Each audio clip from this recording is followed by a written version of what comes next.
বনগাঁয় মতুয়াদের অনুষ্ঠানে সিএ নিয়ে মন্তব্য করে এবার প্রতিবাদের মুখে শান্তনু ঠাকুর। স্থানীয়দের সঙ্গে বচসায় জড়িয়ে পড়েন কেন্দ্রীয় জাহাজ প্রতিমন্ত্রী।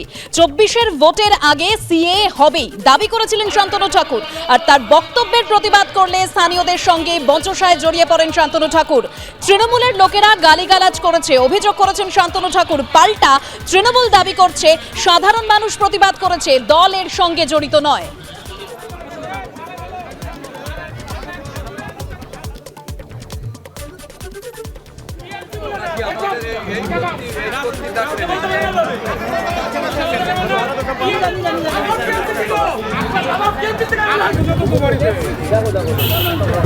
সব দেখে নিচ্ছি বলুন নাম কি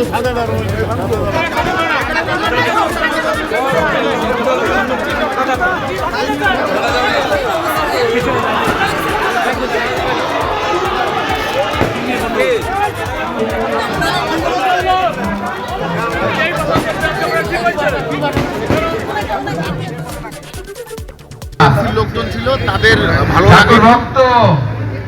ভালো লাগেনি যে কথা বলেছি সেটা। আপনার কোনো অ্যাটাক হচ্ছে? বললেন অ্যাটাক তো হবে, বাপমা তুলে গালাগালি হচ্ছে, অ্যাটাক করার চেষ্টা করেছে কিন্তু অ্যাটাক করে ওরা কি করবে? কারা করলো? আমি নামটা ঠিক বলতে পারবো না, এখানে আছে টিএমসির কিছু সদস্য। ঠাকুর মশাই এখানে মন্দিরে অনুষ্ঠানে আমাদের মন্দির কমিটি থেকে নিমন্ত্রণ করা হয়েছে। উনি এসে ঠাকুরের এইখানে বক্তব্য রেখে দিয়ে বাইরে গিয়ে লোকজনের সামনে রাজনৈতিক বক্তব্য শুরু করেছে, এবং তাই নিয়ে এখানে কিছু লোক বলেছে যে আপনি ঠাকুর বাড়ি থেকে আসছেন, অন্তত রাজনৈতিক বক্তব্যটা রাখবেন না। এর মধ্যে ওনাকে নিমন্ত্রণ করতে গিয়েছিল প্রমোদ মজুমদারের মুখটা চিপে ধরে, এরকমভাবে চিপে ধরে বলছে, এ প্রমোদ নিমন্ত্রণ করছিস কি, ঠাকুরের বংশধর হয়ে এরকম নোংরা ভাষা কি করে বললো, এইটুকুই মানুষের ক্ষোভ ছিল। আজ চাকলায় গিয়ে সিএ নিয়ে নাম না করে কেন্দ্রীয় স্বরাষ্ট্রমন্ত্রী অমিত শাহকে পাল্টা নিশানা করেছেন মমতা বন্দ্যোপাধ্যায়। তিনি বলছেন, নাগরিক না হলে সরকারি সুবিধা পাচ্ছেন কি করে? কি বলেছেন তিনি শোনাবো। নাগরিকত্ব, আপনারা সবাই নাগরিক এদেশের, মনে রাখবেন। নাগরিক যদি না হন আপনি রেশন পাচ্ছেন কি করে? নাগরিক যদি না হয় আপনারা স্বাস্থ্যসাথী পাচ্ছেন কি করে? নাগরিক যদি না হন আপনার প্যান কার্ড হচ্ছে কি করে? আপনার আধার কার্ড হচ্ছে কি করে? আপনাদের রেশন কার্ড হচ্ছে কি করে? এগুলো একটা ছলনা।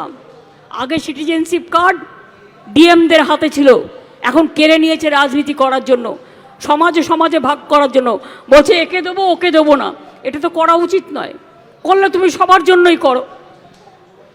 71 সাল পর্যন্ত যারা বাংলাদেশ ওপার থেকে এসছেন, তারা যত কলোনিতে আছেন এবং পরেও যারা এসছেন, মনে রাখবেন আমরা প্রত্যেকটা উদ্বাস্তু কলোনিতে আমরা পাট্টা দিচ্ছি, এবং তাদের নাম হচ্ছে চিরস্থায়ী ঠিকানা।